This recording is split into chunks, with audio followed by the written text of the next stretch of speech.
Another day, still moving. Yesterday we got it started, tried to tune it. It wouldn't start very long. It would start and it would run and then it would load up and just stall. Plugs fouled. I think the gas was bad.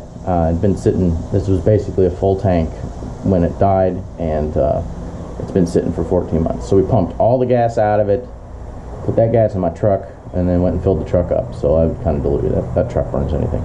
We've got 5 gallons of fresh 92 in here now, and but all that cranking and running the fuel pump to empty the tank killed the battery, so plugged it up to the charger overnight. Now here we are.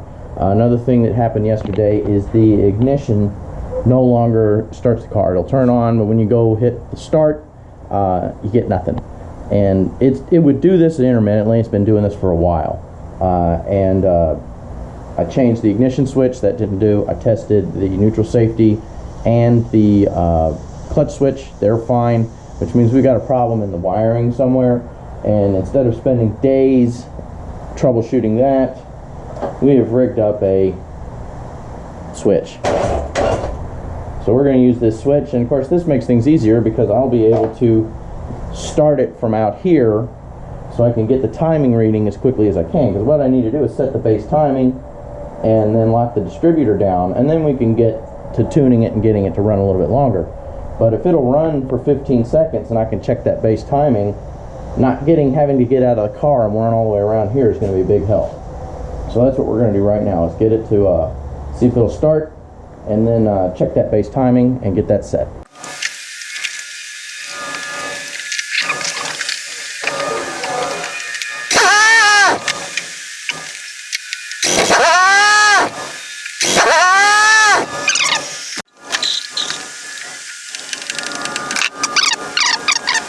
Okay, now that we've got our base timing set correctly, we need to go this back to here. We're going to go from fixed timing to use the table. I'm going to burn that.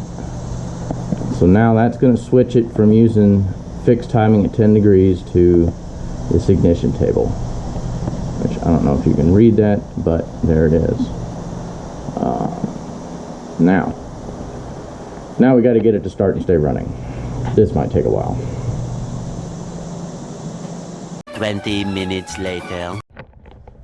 And we're done here. This got it idling, and then it made a god-awful noise, and I saw the belt jump, and it died. So we're now out of time. The engine does still spin over on the starter, and that doesn't make any awful noises, though it's spinning like there's no compression because it's out of time. This is a non-interference motor, so we did not smash any valves, but the splitter down there is covered in oil. So we've got a leak, and we've got time. So now I got to let this whole thing cool off and try to do a timing belt service with the engine in the car, which this is hard to see because there's not a lot of light, but you have about 2 inches to work with to do the timing belt. I've done one before with it in the car. It sucks, but we got to basically get the timing belt off the car, see if it was a bad tensioner, get it back in time, and then get a new timing belt set, because obviously something's not right. Yeah, so I'm disappointed right now. Several days later. Okay, so diagnosis. We had the timing belt tensioner, one of the bolts was repaired with a helicoil. That helicoil ripped out.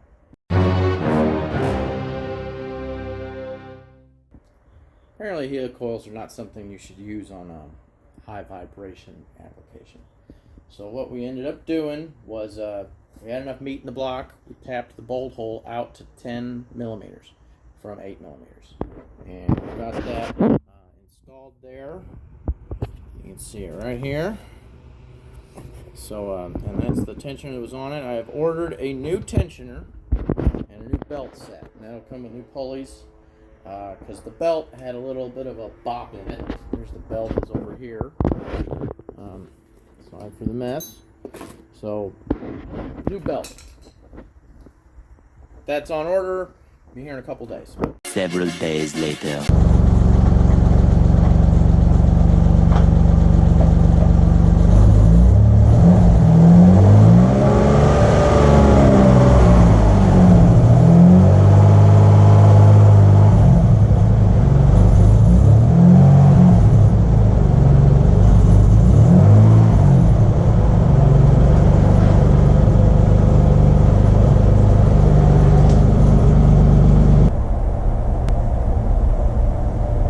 There it is.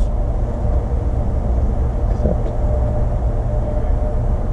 we're online. All right.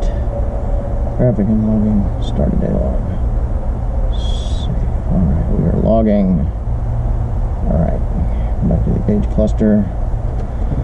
All right, we're just gonna take this thing around the block. Adjust my seat a little further.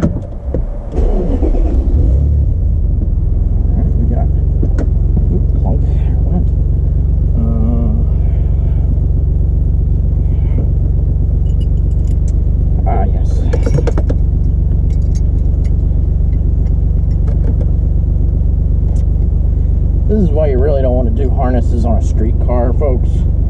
Yeah, they look cool, but they're a pain in the ass.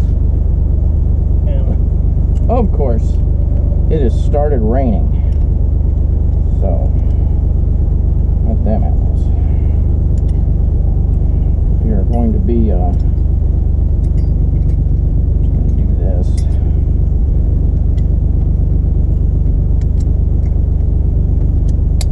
There we go. Okay.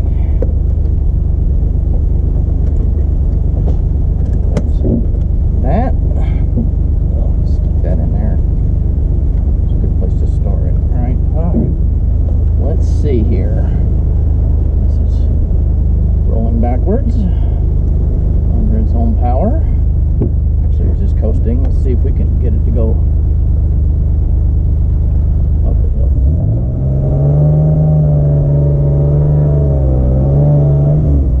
Careful, brand new clutch, right? Not having power steering, I don't know why that doesn't work. We will have to look at that. Here. I don't know what that just was. Scraping. Something's under the car, obviously. Oh. Suspension settling. Need to get some helper springs. Alright. Here we go. Oh, turn the wheel. This is going to get old fast.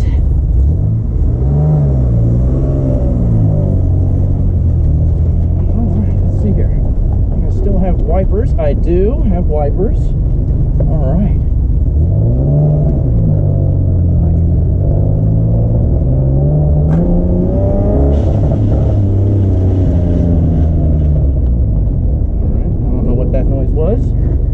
Around the corner. A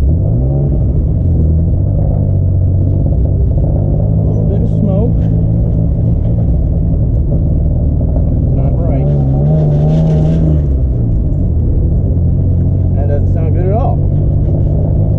Alright. This is a disaster.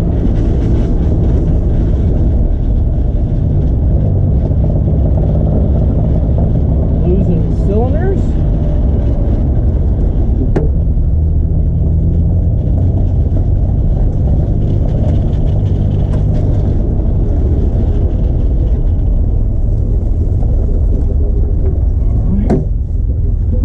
Still idling okay. A lot of smoke. A lot of smoke.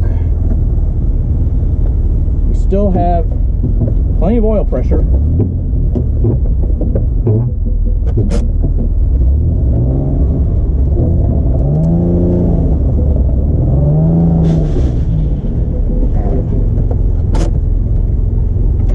Still have oil pressure, so that's good. I think this is something mechanical. But we did make it around the block. Okay, well that was entertaining, but exciting at the same time because it works, it runs, it moves itself. There's very few things that are more inconvenient than a car that cannot move itself under its own power. Especially when you got a property like mine where I've got that hill to get in and out of the garage. So worst comes to worst, if I need to move this car, I can at least get out of the garage and put it on a trailer and get it somewhere. I went back and listened to the video from the little test drive a second ago, and I'm pretty sure that the scraping noise was actually the the fender liners are loose because the nose isn't attached, and the noise started when I kind of gunned it. So that's probably what happened, is that was getting pushed into the tire. There was also a plastic bag underneath the car, which I don't know where that came from, but it's gone now. So yeah, this is great. This is awesome news. Thanks for watching so far. I'm going to tie this video off here.